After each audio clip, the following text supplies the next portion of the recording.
참 좋으신 예수 그리스도께서 주님을 만나는 자리에 나오신 모든 분께 충만한 은혜를 허락하시기 바랍니다. 설 명절이 얼마 남지 않았습니다. 병오년 새해에는 하나님이 넘치는 은혜를 누리는 복길교회의 가족들 다 되시기를 기원합니다. 여러분은 가족을 사랑하십니까? 아멘 소리가 안 들려요. 어머나. 여러분 가족 사랑하십니까? 아마도 모든 분들이 가족들을 사랑하신다고 말씀하실 것이고, 그리고 실제로 사랑하실 줄로 믿습니다. 그렇다면 질문을 좀 바꿔볼까요? 여러분, 가족들에게 사랑한다고 표현하신 적이 있습니까? 사랑한다고 자주 표현하십니까? 좀 민망하지요? 그래서 특히나 남자분들은 사랑한다는 말을 잘 못해요. 그러나 사랑한다고 표현하지 않으면 상대방은 저 사람이 나를 사랑하는지 확신할 수가 없습니다. 그래서 우리들은 사랑하는 사람에게 사랑합니다, 사랑합니다 라고 자주 이야기를 해주고 표현해줘야 합니다. 신앙도 마찬가지입니다. 말씀 앞에서 찔림이 있어도, 말씀 앞에서 마음이 뜨거워져도 돌이켜서 변화되지 않으면, 나의 삶을 바꾸겠다고 결단하고 나의 삶과 행동을 바꾸지 않으면 그 신앙을 참신앙이라고 말하기는 어려울 겁니다. 오늘 말씀 속에 감정으로는 동요를 했지만 믿음으로 가지 못하고 실패했던 한 사람이 등장합니다. 그 사람의 이야기를 통해 신앙이란 무엇인지 그 맛을 잠깐 보겠습니다. 1절부터 읽겠습니다. 그때에 분봉왕 헤롯이 예수의 소문을 듣고, 본문에 등장하는 헤롯은 예수님이 태어나실 때 어린이를 죽이라고 명령했던 그 헤롯이 아닙니다. 오늘 본문의 헤롯은 그 헤롯 대왕의 아들 헤롯 안티파스를 이야기합니다. 헤롯 안티파스는 헤롯 대왕의 아들로 헤롯 대왕이 죽은 후에 그가 다스렸던 영토 중에서 갈릴리와 베레아를 다스렸던 분봉왕이었습니다. 분봉왕이 뭐냐면 이스라엘 지역을 4등분해서 한 지역을 다스렸던 왕을 분봉왕이라고 해요. 헤롯 안티파스는 이 4명의 분봉왕 중에 한 명이었던 겁니다. 유대 역사가인 요세푸스는 헤롯 안티파스가 권력 욕심이 많은 사람이었다라고 기록합니다. 그가 자기를 분봉왕으로 임명해준 로마의 황제 티베리우스에게 잘 보이기 위해서 갈릴리 바닷가에 도시를 하나 건설합니다. 그리고는 그 도시의 이름을 황제의 이름을 따서 티베리아스라고 명명합니다. 그 사실을 황제가 알면 기뻐할 거다라는 거예요. 그리고 황제가 기뻐하면 나에게 더 큰 힘을 허락해 줄 거다라고 생각했던 거지요. 훗날에 자신이 다스렸던 영토에 만족하지 못하고 아버지가 다스렸던 모든 지역을 다스릴 왕권을 달라고 황제에게 요구했다가 미움을 사서 유배를 당했다고 기록될 정도로 헤롯 안티파스는 권력에 대한 욕심이 굉장히 많았던 사람입니다. 이러한 헤롯 안티파스에게 예수님의 소문이 들렸습니다. 2절입니다. 그 신하들에게 이르되 이는 세례 요한이라. 그가 죽은 자 가운데에서 살아났으니 그러므로 이런 능력이 그 속에서 역사하는도다 하더라. 갈릴리 지역에서 예수라는 사람이 능력을 행한다라는 말을 들은 헤롯은 죽었던 세례자 요한이 다시 살아났다라고 말하면서 두려워했다는 거예요. 헤롯은 예수님께서 능력을 행하신다는 이야기를 들으니 자신이 만났던 훌륭한 인물, 지금까지 만났던 사람 중에 가장 거룩한 인물인 세례 요한을 떠올렸던 겁니다. 아직 예수님의 이름이 세상에 그리 많이 알려지기 전이었기 때문에 큰 능력을 행하는 사람은 죽었던 의인 요한이 부활한 것이다 라고 생각했던 겁니다. 헤롯에게 세례 요한은 거룩한 사람이었고 의로운 사람이었고 두려워할 만한 사람이었던 거죠. 그렇다면 세례 요한이 왜 죽었지요? 3절과 4절부터 읽겠습니다. 전에 헤롯이 그 동생 빌립의 아내 헤로디아의 일로 요한을 잡아 결박하여 옥에 가두었으니 이는 요한이 헤롯에게 말하되 당신이 그 여자를 차지한 것이 옳지 않다 하였습니다. 전에 라는 말은 지금부터 이야기하려는 사건은 과거의 이야기입니다 라는 겁니다. 과거에 일어난 일입니다. 얼마의 시간이 흘렀는지는 모르지만 과거에 헤롯 안티파스가 그의 동생인 빌립의 아내 헤로디아를 빼앗아 결혼한 일이 있었고 요한은 이 일을 비판하였던 거지요. 이 비판으로 인해서 헤롯은 세례자 요한을 붙잡아 감옥에 가두었습니다. 헤롯은 왜 형제의 부인을 빼앗는 이런 부도덕한 일을 행했던 걸까요? 헤롯은 이스라엘 지역의 왕으로 군림하고 있었지만 이스라엘 족속 유대인이 아니었습니다. 헤롯은 에돔 족속입니다. 그래서 이스라엘 백성들은 헤롯을 이스라엘의 왕이라고 인정하지 않고 있었던 겁니다. 거기에 더해서 앞서 말씀드렸던 것처럼 헤롯 안티파스는 자기를 분봉왕으로 임명해준 티베리우스 황제에게 경의를 표하기 위해 갈릴리 바닷가에 티베리아스라는 도시를 건설합니다. 도시를 하나 건설하기 위해서 얼마나 많은 유대인들이 동원됐겠습니까? 또 이 도시를 건설하기 위해서 얼마나 많은 세금이 거쳤을까요? 사람들이 동원되고 세금이 거치는 과정 속에서 이스라엘 백성들은 고난을 겪었고 고통을 겪었을 겁니다. 이로 인해서 이스라엘 백성들의 원성은 날로 커져만 갈 수밖에 없었습니다. 이스라엘 백성들의 반감이 커지면서 헤롯 안티파스는 나의 왕권을 공고히 할 필요가 있다라고 생각했습니다. 그래서 모색한 방법이 빌립의 아내 헤로디아와 결혼하는 것이었습니다. 헤로디아와 결혼하는 일이 왜 왕권을 공고히 하는 데 필요했을까요? 헤로디아는 헤롯 대왕의 손녀이기는 했지만 헤로디아의 어머니는 이스라엘 왕조를 이루었던 하스모니안 왕조의 공주였습니다. 그러니까 헤로디아는 이스라엘의 왕조, 그것도 정통 공주의 피를 이어받은 사람이었던 거예요. 헤로디아가 이스라엘 왕족의 피를 이어받았으니 헤롯은 그녀와 결혼을 하면 이스라엘 왕으로서의 정통성을 가질 수 있다라고 생각했던 겁니다. 그러나 동생의 아내를 빼앗았다는 사실은 이스라엘 사람들에게 강한 거부감을 일으켰고 비난거리가 될 수밖에 없었습니다. 이 행동은 율법을 거스르는 행동이었기 때문입니다. 레위기 20장 21절은 이렇게 기록합니다. 누구든지 그의 형제의 아내를 데리고 살면 더러운 일이라. 그가 그의 형제의 하체를 범함이니 그들에게 자식이 없으리라. 헤롯 안티파스의 형제인 빌립의 아내를 빼앗은 행동은 율법을 거스르는 행동이었고 도덕적으로도 비난을 받을 만한 행동이었습니다. 이에 유대인들은 왕을 비난하기 시작합니다.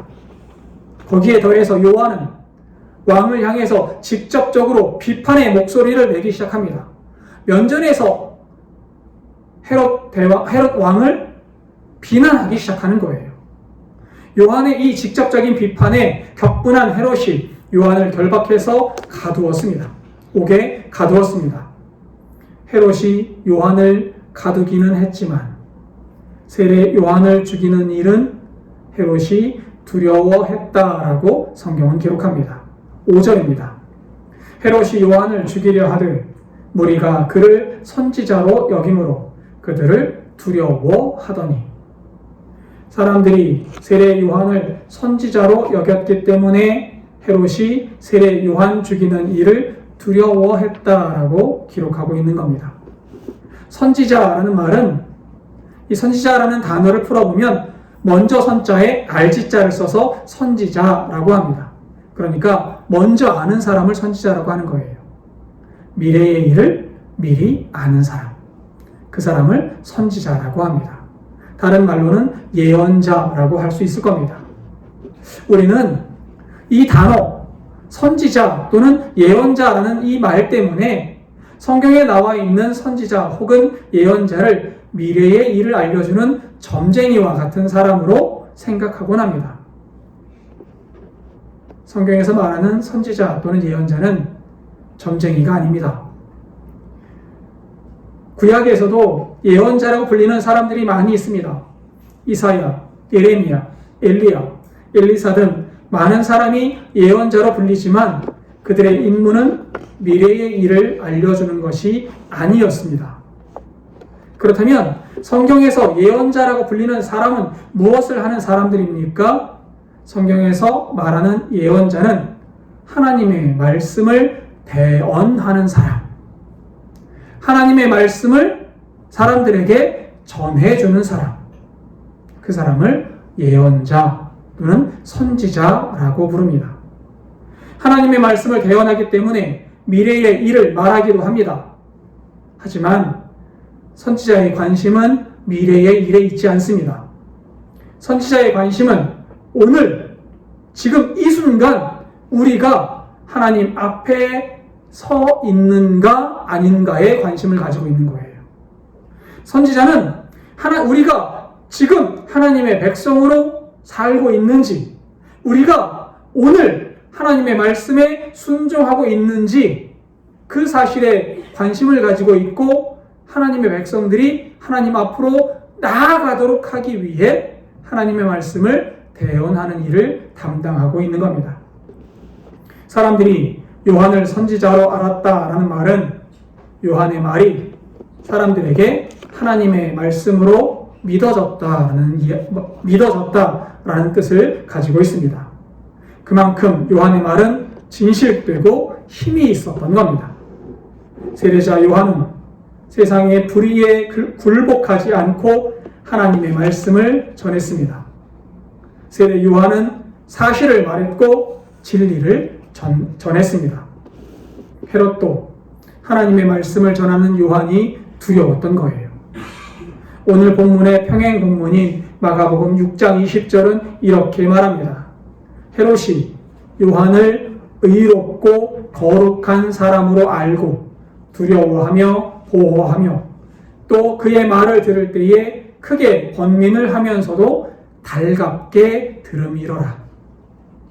하나님의 말씀을 전하는 요한을 헤롯도 두려워하며 보호했다라고 마가복음은 기록합니다. 또 마가복음은 헤롯이 요한의 말을 듣는 것을 즐거워했다, 달가워했다라고 말하고 있습니다. 요한이 말하는 진실에 헤롯의 마음이 흔들렸던 겁니다. 하나님의 말씀을 전하는 요한에게 헤롯은 심정적으로 끌리고 있었던 거예요. 요한의 말을 듣고 찔림이 있고 동요가 있었던 헤롯은 자신의 행동이 비난받을 행동이었음을 또한 알았을 겁니다. 그래서 계속 요한에게 가서 이야기를 듣고 싶어 했고 요한의 말을 들으면서 마음이 흔들리고 요동치는 것을 느끼고 있었습니다. 그럼에도 헤롯 안티파스는 자신의 행동을 돌이키지 않습니다. 그저 걱정만 하고 있는 겁니다. 6절과 7절입니다.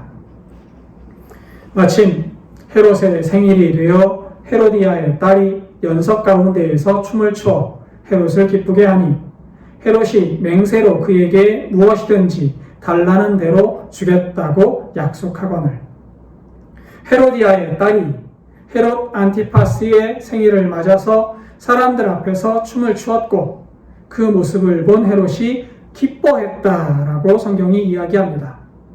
한껏 흥이 오른 헤롯은 헤로디아의 딸에게 무엇이든지 원하는 것을 말하라. 그러면 내가 원하는 대로 주겠다라고 약속을 합니다. 그리고 8절입니다. 그가 제 어머니의 시킴을 듣고 이르되 세례 요한의 머리를 소반에 얹어 여기서 내게 주소서 하니, 헤롯의 약속을 들은 헤로디아가 딸에게 이야기합니다. 요한을 죽여서 그 머리를 접시에 얹어 이 자리에 가져다 달라고 왕에게 요구해라. 헤로디아의 딸은 엄마가 시키는 대로 왕에게 요구합니다. 여기에 역사는 헤롯 안티파스뿐만 아니라 헤로디아 역시 권력에 대한 욕심이 강한 여자였음을 알려주고 있습니다. 헤로디아의 첫 번째 남편 빌립은 왕이 아닌 그저 귀족의 한 사람이었다고 합니다. 별다른 정치적인 지위가 없이 소박하게 살던 빌립에게 헤로디아는 만족할 수 없었던 겁니다. 자신의 욕심을 채우기 위해서는 더 큰 권력이 필요했던 거지요. 그래서 왕인 헤롯 안티파스와 다시 결혼을 했고, 이를 비판하는 세례자 요한을 죽여서 아무도 내가 왕과 결혼한 일을 비판하지 못하게 하겠다라고 결심하고 있는 겁니다. 마음으로 요한을 두려워하는 헤롯과는 달리 헤로디아는 자신의 욕망대로 거침없이 세례자 요한을 죽이려 하고 있습니다. 그리고 9절입니다. 왕이 근심하나 자기가 맹세한 것과 그 함께 앉은 사람들 때문에 주라 명하고, 헤로디아의 딸이 세례 요한을 죽여 머리를 달라고 요구하자 헤롯 왕은 근심합니다. 헤롯은 세례자 요한을 죽이고 싶지 않았던 거예요. 그가 거룩한 사람이라는 사실을 알았기 때문에, 또 그의 말 듣는 것이 달가웠기 때문에 헤롯은 요한을 죽이고 싶지 않았습니다. 그럼에도 지금 요한을 죽이지 않으면 사람들 앞에서 체면이 깎이게 생겼습니다. 체면이 깎이면 왕으로서의 권위도 깎인다고 생각했을 겁니다.